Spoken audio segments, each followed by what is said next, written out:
Denis Linneu Schwartz, filho de Leone Germano e Maria Vitória Nissen Schwartz, natural de União da Vitória, Paraná. Engenheiro civil, formado pela Escola de Engenharia da Universidade Federal do Paraná. Foi prefeito municipal de Francisco Beltrão. Deputado estadual nas seguintes legislaturas: 1975 a 79, 1979 a 83 e reeleito de 83 a 1987. Foi secretário dos Transportes do Paraná de 83 a 85 no governo José Richer. Ministro do Desenvolvimento Urbano e Meio Ambiente de 86 a 87. Deputado federal pelo PSDB de 1993 a 1994. Secretário de Estado dos Transportes do Paraná no governo Jaime Lerner. Este é Denis Schwartz, convidado de hoje na Sala Exclusiva. Boa noite. Está no ar Sala Exclusiva. Essa noite nós vamos dar continuidade à série de entrevistas, trazendo personalidades que construíram a vida do Paraná, inclusive deixando as fronteiras do nosso estado para assumir cargos de relevo na vida nacional, assumir inclusive ministérios na República. Presença essa noite do ex-ministro do Desenvolvimento Urbano e Meio Ambiente, de 86 e 87, Denis Schwartz. Boa noite, Denis. Boa noite, Neto. Boa noite, Silvio. Satisfação grande estar com vocês aí. A condução. Relembrar, né, os nossos pouquinhos. A condução desse programa conosco, o analista político Silvio Sebastião. Boa noite. Denis Schwartz nasceu em União da Vitória, era a terra de bons políticos que deu o Paraná. E lá vai para Francisco Beltrão, mas era filho de um vereador de União da Vitória, do Leoni. Um vereador. E ali foi para Beltrão e lá foi fazer política, quer dizer, foi ser engenheiro, só exercer sua profissão de engenheiro. Mas acabou sendo prefeito de Beltrão. Assim começou a carreira política de Denis Schwartz. Denis, como é que foi essa história toda, sair de União da Vitória, ir para Beltrão, e em Beltrão entrar também na política? Isso já deu origem do papai, não? Com licença. Isso passa anteriormente, talvez pela primeira função pública do Denis, que foi ser engenheiro-chefe do Jetsop. Aí que ele vai contar porque foi para Beltrão. É uma longa história. Bom, o ambiente lá em casa era muito político. Mamãe, muito PTB, aquele PTB de antigamente, do Ulisses Caramela e tal. E o papai, o DN. Antônio Babi. E o papai, o DN do Aníbal Cury. Eles foram vereadores de 46 juntos, o Aníbal Cury, o Domício, o papai, o Antônio Babi, que e tal. E o ambiente lá em casa era de briga eterna, né? Cada eleição era uma briga, né? Briga cívica. Briga cívica. Mamãe torcendo para um lado, papai para o outro. Mas eu não foi aí que nasceu essa veia política.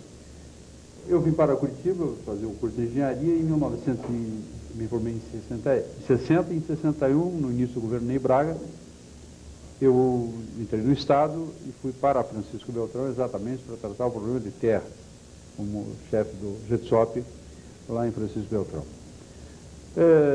Povo muito bom, ao contrário do que muita gente pensa, o povo que tinha ocupado aquelas terras, nunca tivemos um atrito e assentamos 40 mil poceiros.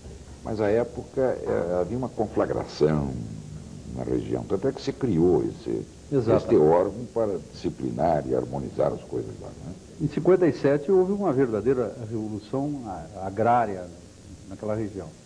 E foi necessária a intervenção do Exército, que para lá mandou uma companhia para manter a calma, e somente em 1961, graças a um decreto do então presidente João Goulart, e juntamente com o Estado, o então governador Ney Braga, se associaram para resolver o problema, e eu fui indicado para chefiar o serviço lá em Francisco Beltrão.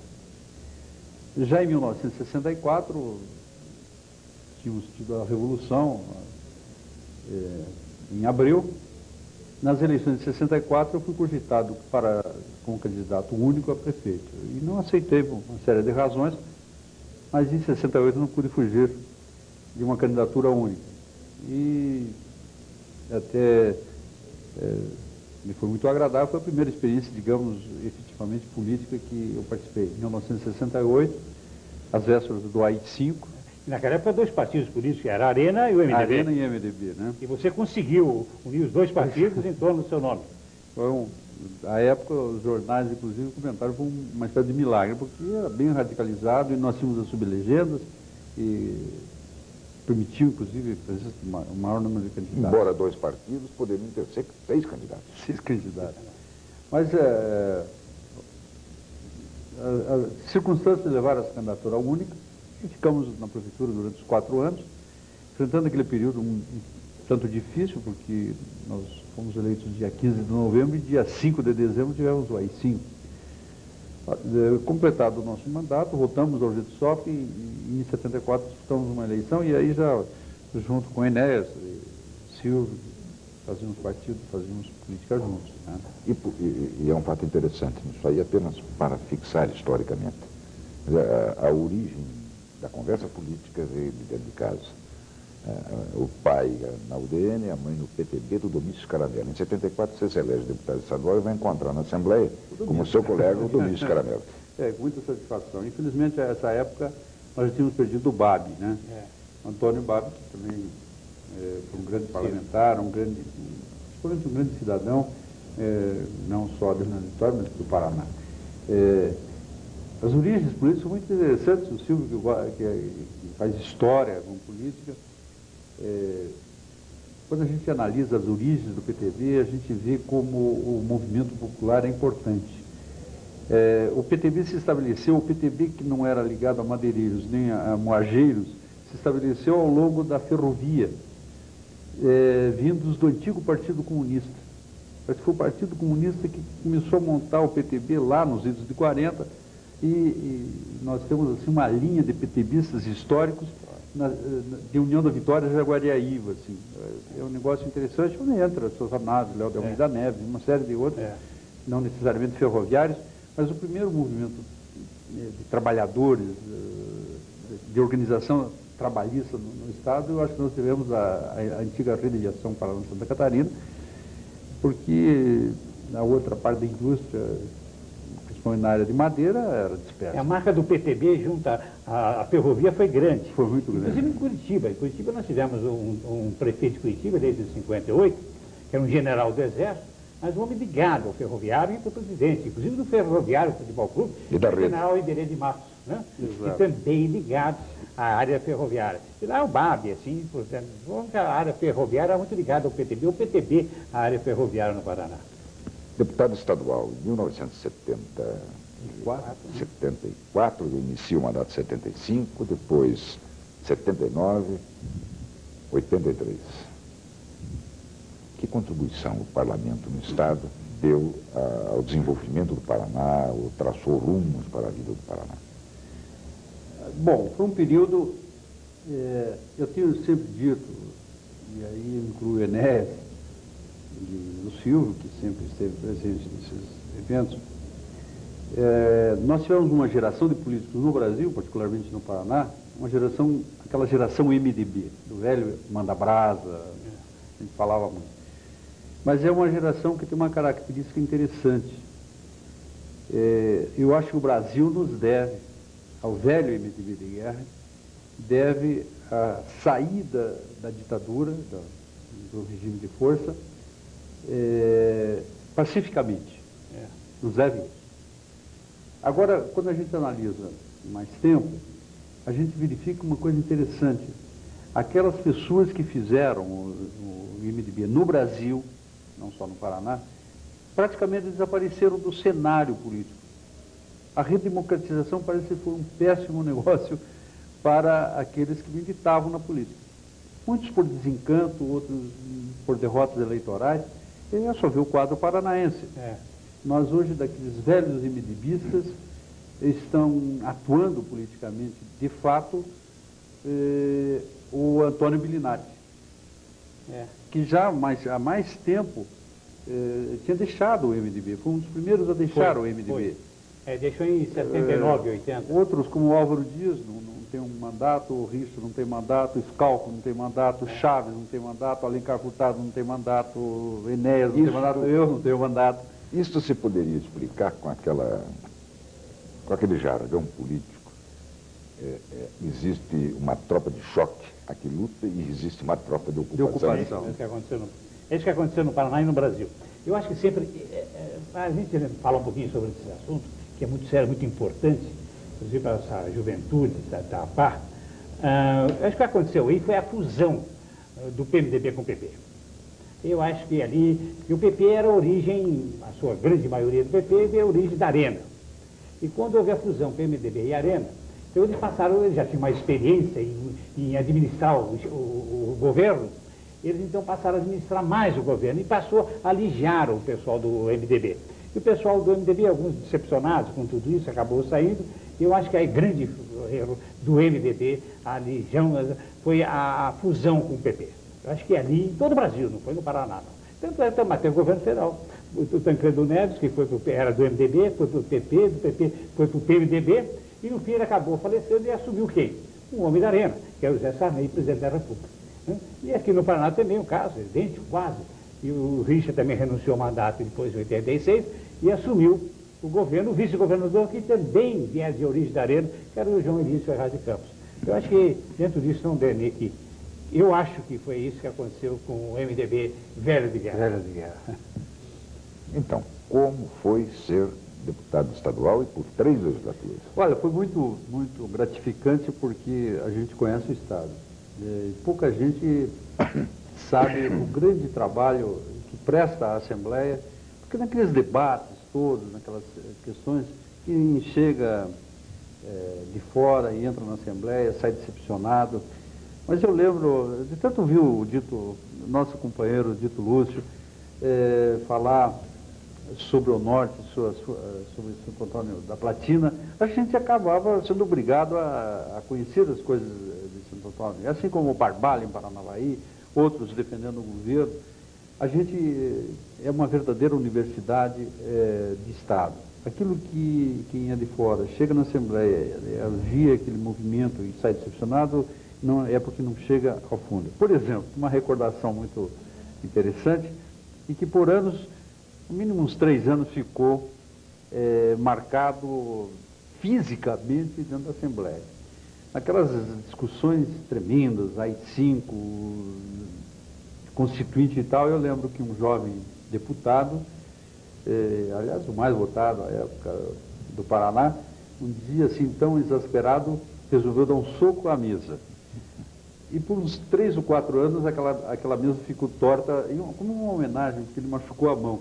Esse jovem deputado chama-se Enéas Faria. E você lembra bem, uma discussão muito violenta, porque os temas nacionais eram trazidos para a Assembleia, problemas de censura e tal.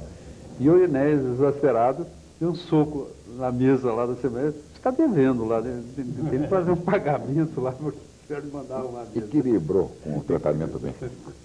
Mas a verdade é que nós tínhamos grandes parlamentares, desde o MDB como grandes parlamentares. Eu lembro de discussões muito importantes na nossa Assembleia e a nível de Congresso Nacional. O povo brasileiro deve muito a uma pleia de homens que, com serenidade, apesar sempre da firmeza, fizeram esse país sair com tranquilidade. E entre eles, vamos citar um apenas, nós tínhamos o grande Alencar Furtado, como líder que foi do MDB, e tantos que souberam dar a essa população uma saída pacífica para aquele regime autoritário que nós vivemos.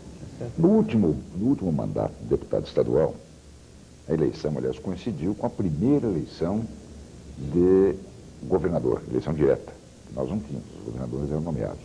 E aí, em 82, o Denis volta a ser deputado estadual, se reelege, e se elege o José Richa, primeiro governador eleito pelo voto direto do povo. E o Denis é convocado para integrar a equipe do José Richa. Vai ser exatamente secretário dos transportes do governo Richa. Sou repetente agora. Pois sim, mas isso o coloca em 2 ângulos de visão. O Paraná de 82 a 83 na área de transporte, de sistema viário, e o Paraná de hoje. Então vamos ver vamos colher a sua visão à época. O Paraná precisava de estradas, como estava o sistema viário. Eu me reportaria, eu voltaria um pouquinho no tempo, e diria o seguinte: o Paraná teve um grande momento, vamos fazer uma homenagem a quem nós tanto criticamos, né, como deputado, mas que indiscutivelmente a história tem de reconhecer que a grande quebra, a grande mudança que houve no Paraná foi em 1961, com a entrada do governo Ney Braga.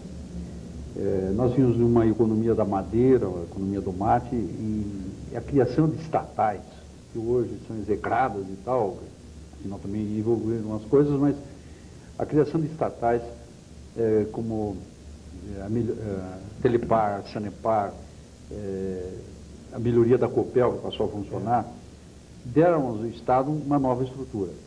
Nós tivemos, o Paraná tem sido feliz, os seus governantes têm sido muito bons.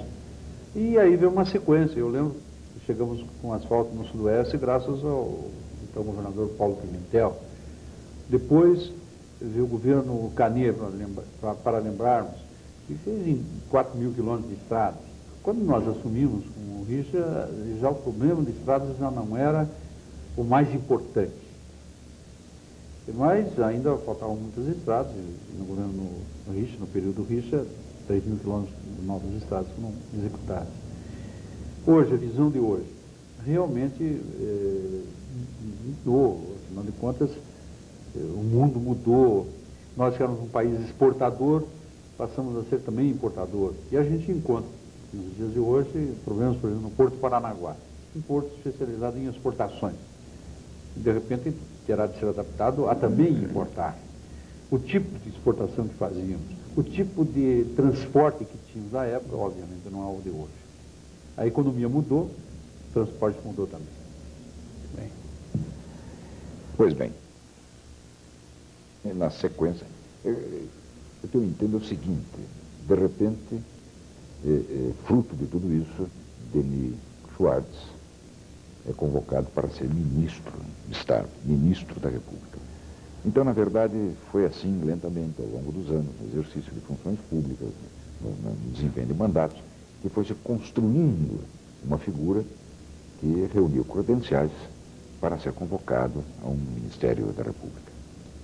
Com a eleição do presidente da República, ainda indireta, morte de Tancredo, assume José Sarney e você é convocado para ser ministro do Desenvolvimento Urbano e do Meio Ambiente. Antes de tudo, defina o que era esse ministério. Porque aqui também muda tanto o rótulo do ministério, funções, o que era à época esse ministério. Muda os problemas, né? Era ministério novo, né? Recém-criado, não? Ele foi criado já era para ser do Ministério do Tancredo Neves, né? O problema é o seguinte: o Brasil, na verdade, o Brasil foi o país que, no mundo todo, foi o país que teve a maior corrida para as cidades.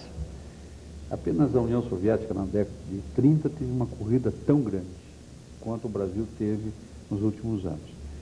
Nem tão grande, nós superamos. É só lembrar que nós, em 60, tínhamos 70% da nossa população era rural, e hoje isso baixou. Inverteu. Quer dizer, é por isso que as cidades nossas incham, crescem, falta trabalho, o nosso interior, bom, esvazia. Mas isso é um fenômeno mundial e, particularmente no Brasil, essa corrida foi desesperadora. Em função disso, se criou o Ministério de Desenvolvimento Urbano, para pensar a cidade, né? Teve seu período para isso, porque pensar as cidades é um problema dos nossos prefeitos, dos nossos vereadores e tal. Cabe ao governo federal apenas dar orientações, e nós conseguimos isso introduzindo na Constituição Brasileira de 88 um capítulo sobre o problema urbano. Mas, paralelamente a isso, vinha também crescendo uma das coisas que até hoje mais mexe com a população: meio ambiente. A vida do homem para a cidade criou problemas do meio ambiente graves e tal. Então, foi aí que se criou o Ministério de Desenvolvimento Urbano e Meio Ambiente. E eu fui o seu segundo ministro. E guardo ótimas recordações, porque coisas que aconteceram e que estão acontecendo tiveram origem lá. Não por nossa causa, obviamente, mas porque a sociedade assim exigiu e com o tempo as coisas aconteceram. Por exemplo, hoje se fala muito do relatório de impacto ao meio ambiente, o tal de RIMA, execrado RIMA, e que, na verdade, foi criado naquela época. O Conselho Nacional do Meio Ambiente, a gente criou o RIMA, quando eu assumi as coisas já estavam andando, mas enfim, foi ali que se implantou o tal de RIMA, que hoje exige que toda obra que tem ser feita, que mexa com o meio ambiente, tem que ter um relatório de impacto ambiental para evitar a degradação maior. Poucos sabem, por exemplo, que foi a nossa época, isso com muito lobby contrário, que nós conseguimos regulamentar o escape de gases dos automóveis. Em 1986, nós conseguimos, por uma regra que só acabou, a sua implantação acabou em 92, para colocar os nossos automóveis em condições dos que trafegavam na Califórnia já em 1980. Nossos automóveis eram altamente poluentes. Uma série de coisas assim, Denis, que redundou na Eco 92, no Rio de Janeiro, que nós é que começamos no Uruguai, uma rodada que tivemos no Uruguai com o pessoal da ONU, e convidamos para vir ao Brasil. Aquela mania que nós matávamos índios, no Brasil se matava índio, no Brasil se colocava fogo. Bom, então vocês vão fazer estava se programando uma reunião mundial, vamos fazer no Brasil, e que foi realizado em 92. Me diga uma coisa, em termos de Paraná, você como ministro, 2 anos no Ministério, né? O que você pôde trazer para o Paraná? Olha, é um negócio muito complicado, até deveria ter trazido números, mas em política, que nos assiste não sabe o que corre para os bastidores. Você é criticado dos dois lados. Primeiro, essa história de dizer o ministro do Paraná tem que trazer tudo para o Paraná, isso não existe, nem o ministro do Rio Grande leva tudo para o Rio Grande, não existe, porque o ministro tem suas teias.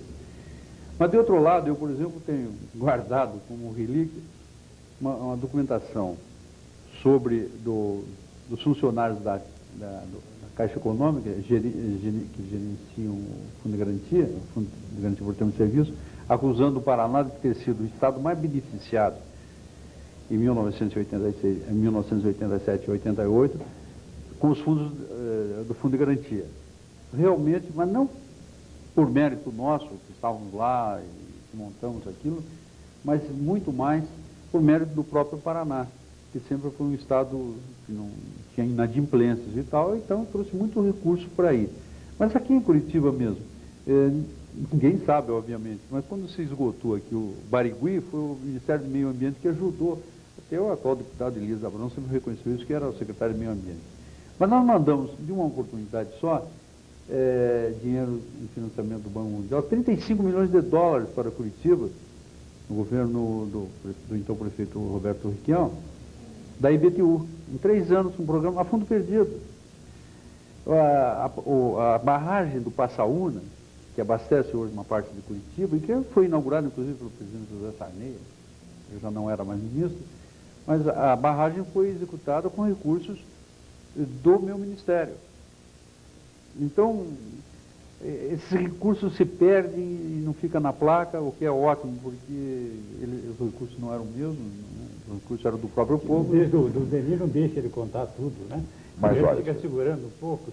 tem muita coisa ainda do Denis Schwartz, ministro, que nós precisamos trazer e você vai falar.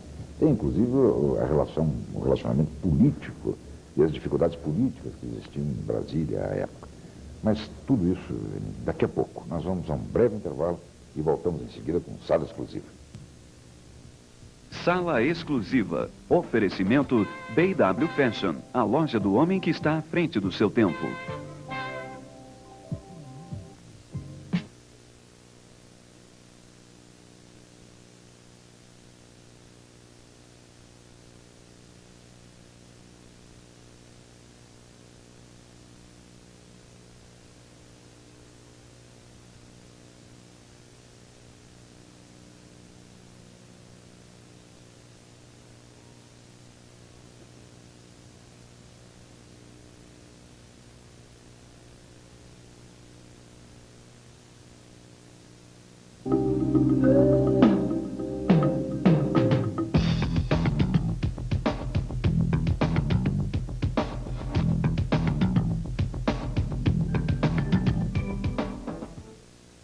Bem, estamos de volta com sala exclusiva e a presença essa noite do ex-ministro Denis Schwartz. Ao final do bloco anterior, falávamos já no Ministério de Desenvolvimento Urbano e Meio Ambiente, do qual o Denis foi titular, e dizia que não pôde fazer mais, ou fez muita coisa, ou menos coisa pelo Paraná. Na verdade, semeou muita coisa aqui no Paraná. E, na verdade, também é preciso que essas coisas sejam relembradas. Quer dizer, o que vem de Brasília para cá, o que vem do Tesouro Nacional para cá, nada mais é de uma pequena devolução do muito que o Paraná contribui para a União. Nessa contabilidade, eu penso que o Paraná continua e grande credor da União, não é assim? Puxa, se fôssemos contabilizar esse crédito, faltariam números. Eu costumo dizer que o Paraná sofre de uma doença incurável, a honestidade.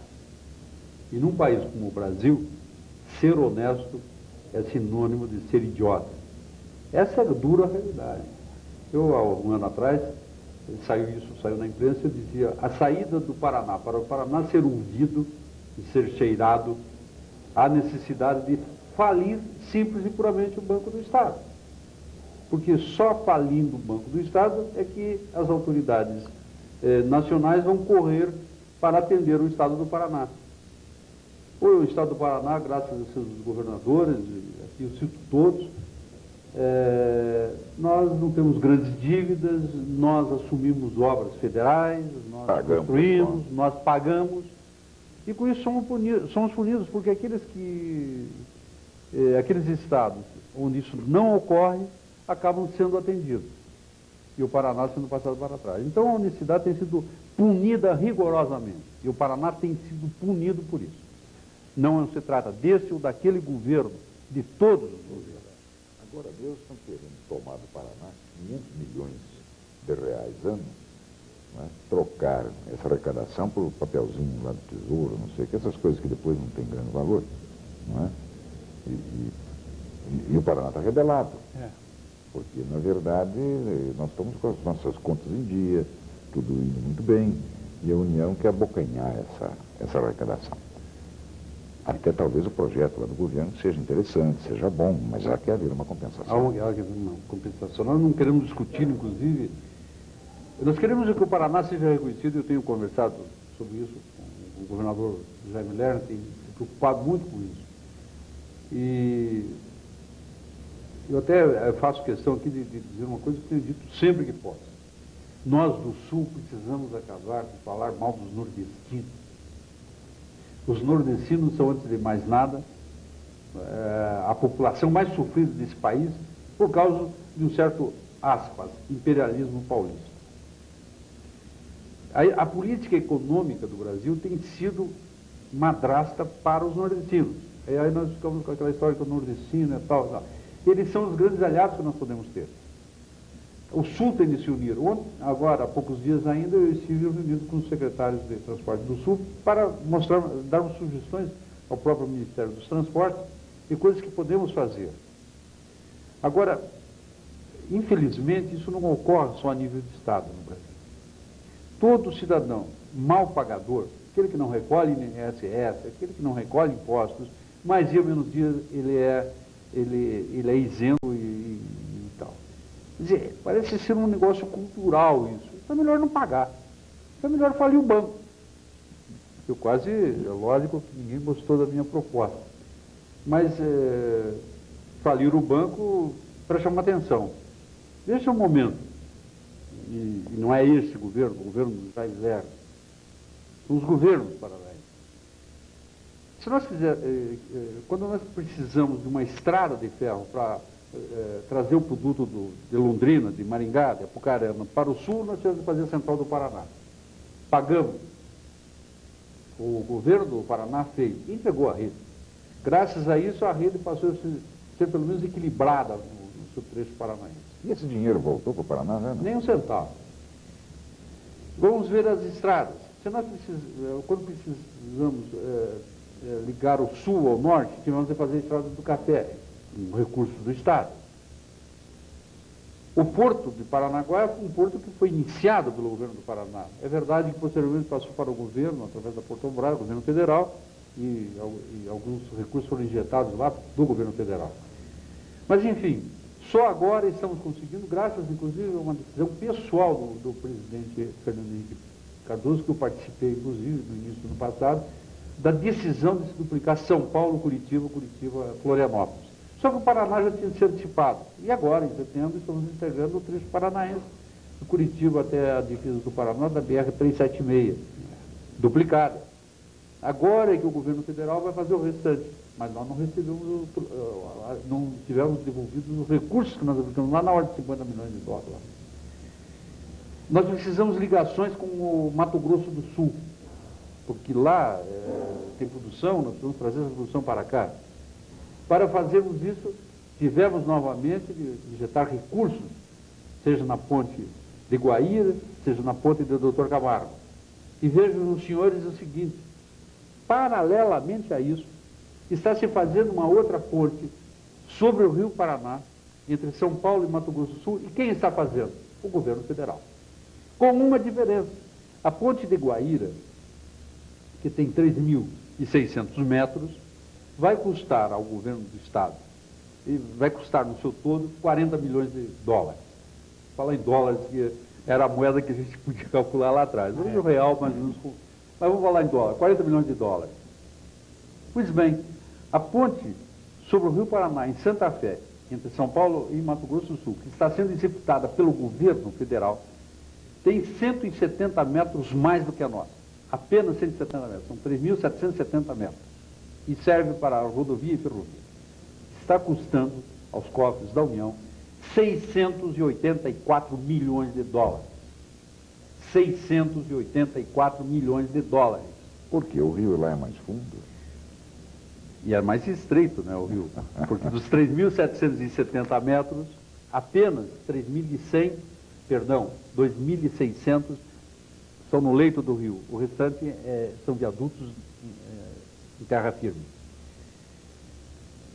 Nós estamos fazendo uma ponte rodoviária, lá é a rodoferroviária, mas fomos admitir que resolvêssemos fazer ao lado da nossa ponte rodoviária uma ferroviária que custaria umas 40 milhões, seriam 80.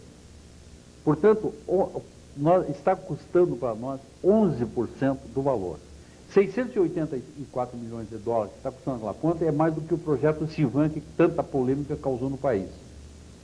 684 milhões daria para levar a ferroeste desde Guarapuava até Cascavel, custaram 350 milhões. Nós poderíamos levá-la até Guaíra, com mais 108 milhões, e poderíamos levá-la até Foz do Iguaçu, com mais 150.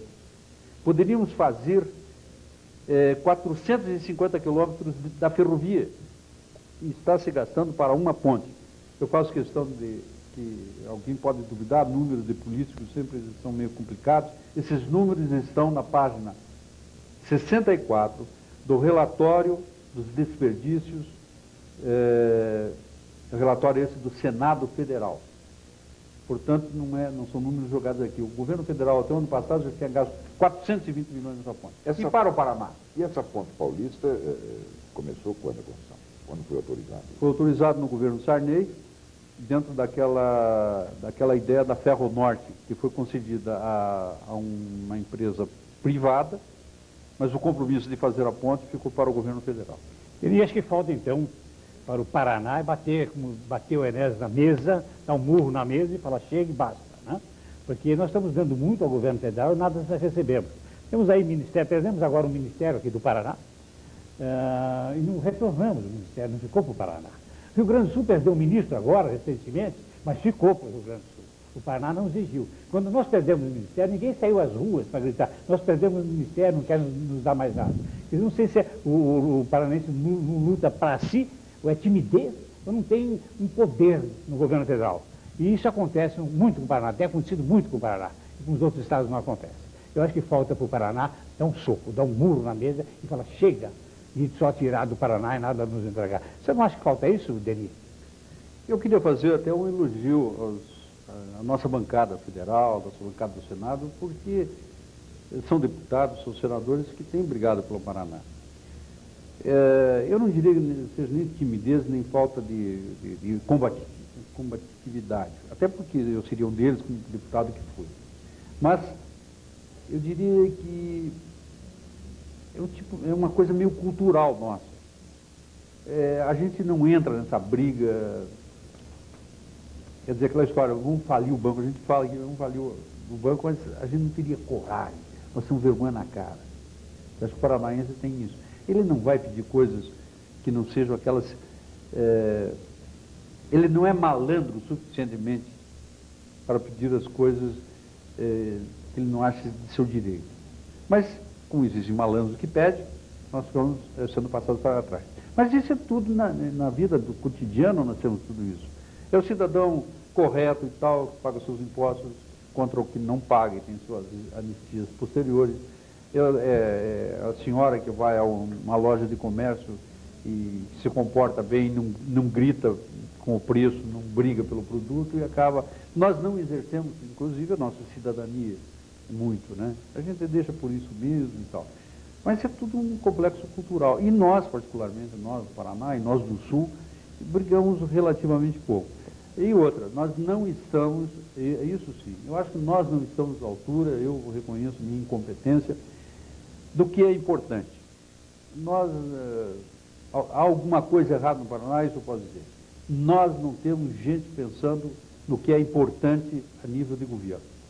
Eu sempre digo, São Paulo pode não ter o presidente da República, mas a área econômica sempre está na mão de São Paulo. Então, por isso que eu falei do Nordeste. Porque o nordestino é obrigado, graças às regras ditadas pela economia de São Paulo, a comprar os carros que São Paulo produz. Mas não pode, se quiser comprar um trator vindo do Japão por preço mais barato, não pode. Agora está se mudando isso, com as importações e tal. Mas quantos e quantos anos nós ficamos à mercê de comprar automóveis fabricados em São Paulo? Por 4, 5 vezes mais o preço, a preços maiores do que seriam fabricados no exterior. Agora, quando o produto do Paraná, o produto do Nordeste, o produto do Centro-Oeste, a soja, o milho, a carne, pega um preço, aqui no Brasil, nós importamos a título de baixar o preço, o custo de vida. Mas quando sobe o automóvel, quando sobe os produtos industrializados, que é de interesse de São Paulo, há uma proteção para isso. Nós vimos recentemente o problema dos brinquedos, quer dizer, a indústria de São Paulo berrou porque as sacoleiras estavam inflacionando o Brasil com brinquedos vindos de Taiwan.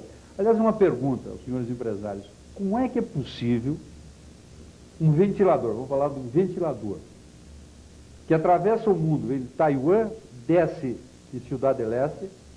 Em Ciudad del Este tem todo um intermediarismo de coreanos e chineses que estão hoje explorando o comércio de Ciudad del Este. As nossas sacoleiras atravessam com esse produto para o Brasil, são exploradas, às vezes até perdem seu produto na polícia, na receita, depois são exploradas, inclusive, na passagem, no ônibus e tal, e esse produto chega em Curitiba por R$25. O similar brasileiro custa R$125. A pergunta que eu faço é a seguinte, serão R$100 só de impostos ou serão R$100 de ineficiência e tal? Começa pelo fato de Taiwan não ter petróleo. Portanto, aqueles são ventiladores de estrutura de matéria plástica, portanto, derivados de petróleo. Não tem petróleo. Nós até temos alguma coisa de petróleo. Como é que é essa diferença? Aí não adianta dizer que é só imposto. Alguma coisa tem um lucrozinho nisso aí. Vamos dizer que as indústrias estão falindo. Então, o brinquedo que faz todo esse percurso no mundo inteiro para chegar em Ciudad del Este e que exige da sacoleira todo o sacrifício e um monte de gente ganha nessa intermediação, acaba saindo aqui e concorrendo com o brinquedo nacional. Alguma coisa está errada. Eu vou fazer um registro. Deixando o Ministério, anos depois, Denis Schwartz volta a Brasília, ao Congresso Nacional, e vai ser deputado federal a partir do ano de 93. Hoje, atualmente, exerce a Secretaria de Estado dos Transportes no Estado do Paraná. Antes de dar seguimento a isso, eu vou fazer o que habitualmente temos feito. Convidamos pessoas para dirigir perguntas ao nosso entrevistado. E hoje nós temos a participação do jornalista Deonilson Roldo, que vai dirigir pergunta ao ministro Denis Schwartz. Secretário, o senhor tem sido um crítico do governo federal, principalmente na área de transportes. O senhor tem queixas com relação ao seu correligionário Fernando Henrique Cardoso? Afinal, o senhor não esconde de ninguém que o governo tem privilegiado São Paulo com verbas federais. Quais as queixas que o senhor tem em relação ao governo Fernando Henrique Cardoso? Olha, eu não gostaria de dizer que tenho queixas contra o Fernando Henrique Cardoso. Porque, não por ser meu correligionário, até porque nós devemos a ele, e eu disse há pouco, nós devemos a ele a iniciativa de termos, espero, dentro de 2 anos, duplicada a estrada que liga São Paulo, Curitiba até Florianópolis, e que foi uma determinação pessoal do presidente Fernando Henrique Cardoso, e eu participei dessa determinação. Portanto, não é por aí. A queixa que eu tenho é em relação ao todo. Eu acho que nós não sabemos fazer a política, digamos, fazendária. Nós não temos pessoas nos representando na área da fazenda. E quando digo nós, não é o Paraná, é o Rio Grande, é Santa Catarina, é o Nordeste, é o Centro-Oeste, em relação a São Paulo.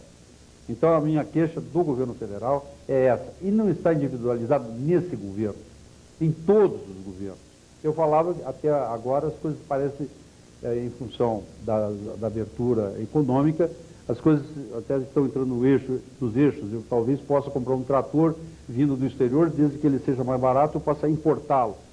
Isso há pouco tempo eu não podia, porque eu tinha de comprar o trator fabricado em São Paulo, protegido pelos nossos ministérios da Fazenda, de Planejamento, protegendo esse produto.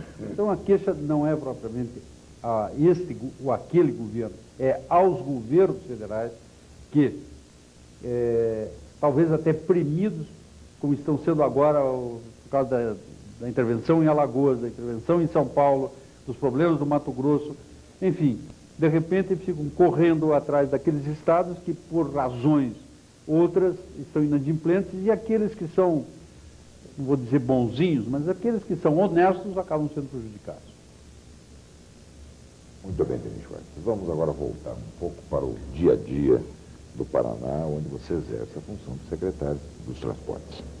Eu lembro bem, acho que todos lembram, que o então governador, hoje governador Jaime Lerner, desenhava no mapa do Paraná o anel de integração, e puxava para a ferrovia, puxava para o porto.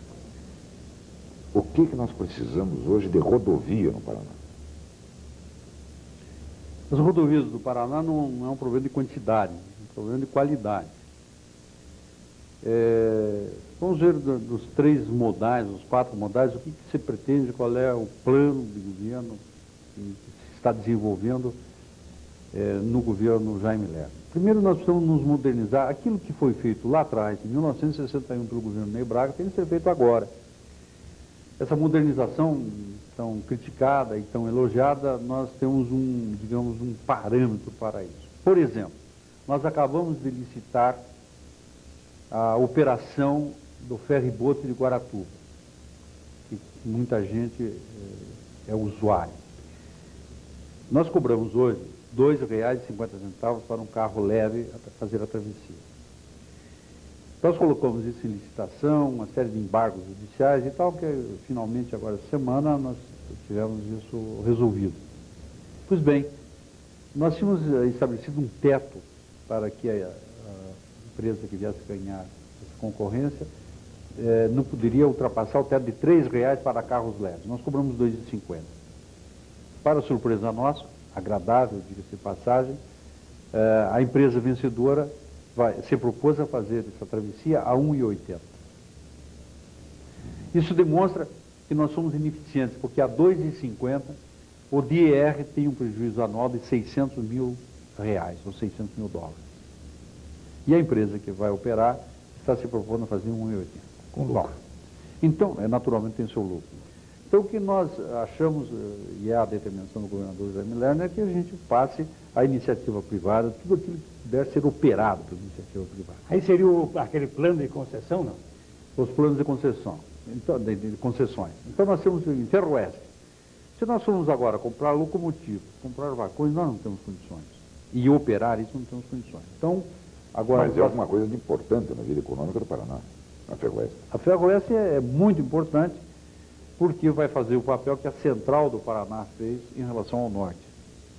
E nós pretendemos chegar a Foz do Iguaçu, conectarmos no futuro com as ferrovias argentinas e, se possível, uma travessia até o Chile, seja por Antofagasta, seja por... Nós estamos com uma comitiva aí de Valparaíso, no interesse de descendo pela Argentina, chegarmos ao porto de Valparaíso também. Então, fazendo uma conexão entre os dois oceanos. Então, isso tudo está em discussão. Nós já estamos nos estudos para chegarmos em Foz do Iguaçu e, consequentemente, chegarmos até as ferrovias argentinas em andamento. Mas, para isso, a etapa inicial, dia 12 de setembro, nós lançamos os editais para a operação pela iniciativa privada da Ferroeste. Não vai ser entregue a Ferroeste, apenas a operação. Nós não estamos vendendo a Ferroeste. Na área do porto, no caso do Porto Paranaguá e Antonina, também nós já estamos praticamente com todos os documentos prontos para lançarmos a licitação de um terminal de container, que é uma maneira moderna de se transportar. O porto passa por uma verdadeira revolução, todos os portos brasileiros, com a nova lei que rege as questões portuárias. Ainda temos muitas dúvidas em todos os portos, mas as coisas estão evoluindo. Vão aparecer muitas coisas ainda pela frente. E, finalmente, isso que o Enéas se referiu, a questão do anel de integração. Veja bem, até o nome, eu acredito que seja um nome muito feliz. Nós somos um estado que ainda não estamos bem integrados. O cidadão que está em Londrina para chegar em Curitiba ainda tem uma dificuldade tremenda. O cidadão que está em Cascavel, se quiser chegar em Maringá, tem dificuldade. Enfim, nós não estamos em uma integração perfeita, como São Paulo, através dos anos, já conseguiu, com aquelas grandes rodovias, e partindo praticamente todas elas de São Paulo, se dirigem ao interior, coletando para a cidade de São Paulo, drenando para São Paulo todo um vigor. Nós aqui estamos pensando diferente. Nós queremos ligar os principais núcleos entre si. Queremos que, quando houver uma peça teatral em Curitiba, o cidadão de Londrina possa sentir vontade de vir aqui. Quando tiver aquele tradicional... Vontade ele tem, posso ter condições de vir. Ter condições. Que tem estrada, porque ele hoje, se lançar na Estrada do Café, ele tem de se despedir em casa, pode não voltar. O cidadão que esteja em Cascavel sinta condições de ir a Maringá e vice-versa, enfim. Por isso o anel de integração. Para isso precisamos ter boas rodovias. Aí seria em concessão isso? Seriam uns 2.000 quilômetros de concessão? Serão 2.000 quilômetros de concessão. Está dentro do Já plano. estamos com as firmas pré-qualificadas e tivemos a grata surpresa de termos mais de 20 consórcios participando dessas licitações. E agora estamos numa fase crucial, que é a concessão por parte do governo da União, porque dos 2.000 quilômetros, 1.700 são estradas federais, e nós conseguimos, durante esse ano todo, passar no Congresso uma lei que vai permitir o governo federal delegar aos estados as suas estradas federais e nós vamos poder passar à iniciativa privada a sua operação. E esse ano será completa, é isso ou não? Bom, porque o governador Jamilés só tem mais 2 anos e pouco aí para terminar isso. É um processo demorado, mas estamos quase lá. Eu quero lembrar, porque havia Dutra, por exemplo, que havia que dar um trabalho impressionante, e hoje está aí. A Dutra é uma maravilha. Exato. Com privatização hoje, então é um canteiro, é uma coisa maravilhosa. Quer dizer, eu acho que nós teremos isso então no Paraná. Não, nós teremos. Em que fase está hoje a situação? Havia muita resistência de parte do governo federal, dos escalões, do segundo escalão, em conceder isso aos estados. Há uma divergência, até um certo... A burocracia é muito complicada. Mas nós tivemos, na última semana, e eu quero render aqui minhas homenagens ao presidente Fernando Henrique Cardoso, que, à maneira do Enéas, deu um soco na mesa e mandou que imediatamente se passem essas estradas aos estados que assim o desejarem. Então, nós, na próxima terça-feira, estaremos em Brasília. Já estão praticamente delineados, estamos com os outros secretários, delineados como isso se fará. delegando ao Estado e o Estado, então, podendo passar a iniciativa privada. No caso particular do Paraná, nós nos antecipamos nos digitais, já temos a pré-qualificação das empresas e tão logo recebamos essa autorização do governo federal, imediatamente poremos em concorrência e, não havendo nenhum problema de natureza de embargos e tal, até o final de 1996, teremos já conhecidos, então, as empresas que irão operar 6 lotes, são os 2.000 quilômetros em 6 lotes. Essas empresas terão um prazo de... 2.000 quilômetros são 2 pistas. Na maior parte. 800 quilômetros já seguramente com 2 pistas. Essas empresas terão 6 meses para fazer um tapa-buraco, digamos assim, uma melhoria primeira, só então passarão a cobrar pedágio e tem todo um cronograma para que, num prazo de 20 anos, todo esse anel esteja duplicado e tal. Ela terá 25 anos de concessão. Naturalmente não levará 25 anos para fazer todos os... Para construir. 25 anos... para arrecadar... Vai cobrando. Construindo e vai cobrando. Exatamente. Quem tem interesse em construir rápido, porque passa a cobrar o pedágio rápido. Em algum momento do passado, se não falha a memória, o Denis Schwartz, nosso secretário dos Transportes, nosso ex-ministro de Desenvolvimento Urbano, sonhou com a hidrovia do Ivaí. Qual é o sonho de hoje, como secretário de Estado, como paranaense, qual é o sonho de hoje para o Paraná? Olha, o sonho de hoje é nós termos um porto operando muito bem. Todos os paranaenses têm que ter isso muito presente. O porto de Paranaguá é fundamental para a economia paranaense. As grandes empresas hoje se instalam onde tiver porto, nas proximidades de porto. Portanto, é o meu sonho que tenhamos um porto. Que tenhamos a ferrovia operando bem e que tenhamos as nossas estradas duplicadas. Mas eu não descarto o problema da hidrovia, até porque se está constituindo no oeste do nosso estado, no oeste, no meio do Brasil, um verdadeiro mar, que é o Rio Paraná. O Rio Paraná está se tornando navegável e nós precisamos usá-lo para também trazermos produtos para o Paraná. E aí entra novamente a hidrovia. Eu sei que vocês têm problemas de tempo, mas não vou me despedir, nem vou deixar vocês cortarem a palavra dizendo uma coisa. Sonhar é necessário. Em 1954, e eu tenho esse trabalho, pessoas mais ou menos comandadas à época pelo professor Parigô de Souza, nosso querido professor da nossa universidade, nosso ex-governador, pensaram e sonharam em ter uma hidrovia no Rio Paranapanema. Pois bem, os que vieram depois não sonharam assim.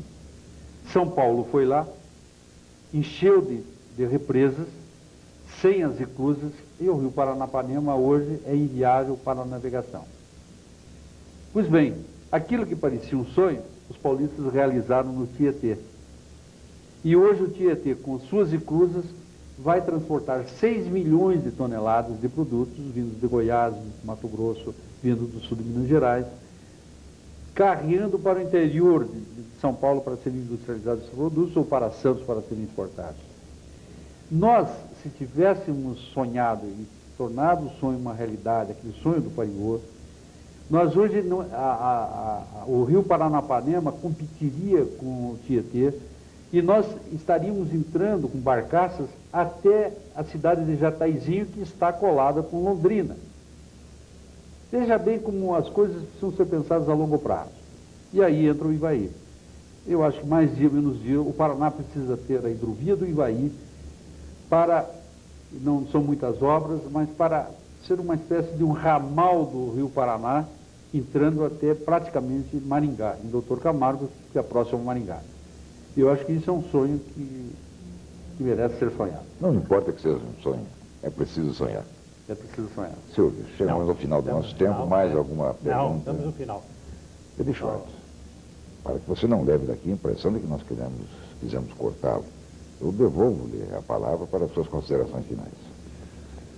Olha, minha gente, é de certa maneira emocionante a gente poder conviver com amigos, companheiros de luta muito tempo, poder falar um pouquinho do passado da gente, do que a gente pôde fazer, não foi muito, mas pode ter certeza, esse Paraná, talvez o maior pecado dele não seja só a sua honestidade, né? Se é pecado ser honesto. Mas talvez uma das virtudes do Paraná se transforme num defeito. Eu sempre digo que o paranaense tem uma terra tão boa, tão dadivosa, é tão trabalhador, que ele baixa a cabeça olhando para a terra, procurando ver os frutos da terra e tal, e gosta disso aqui. Não gosta de sair daqui. E não gostando, não vai para Brasília, não briga em Brasília e tal. Vive o seu mundo. Talvez seja uma virtude nossa, mas também um defeito que a gente não briga tanto, né, pelas coisas do nosso Estado. Vocês estão brigando, estão nos dando uma oportunidade de falar. Muito obrigado por essa oportunidade. Chegamos ao final de sala exclusiva dessa noite. Muito obrigado, Denis Schwartz, atual secretário dos Transportes do Estado do Paraná e ex-ministro do Paraná no governo da República, ministro de Desenvolvimento Urbano e Meio Ambiente. Obrigado pela sua participação. E obrigado a você, telespectador, que esteve conosco até esse momento. Vamos estar juntos novamente no próximo domingo com mais uma apresentação de Sala Exclusiva.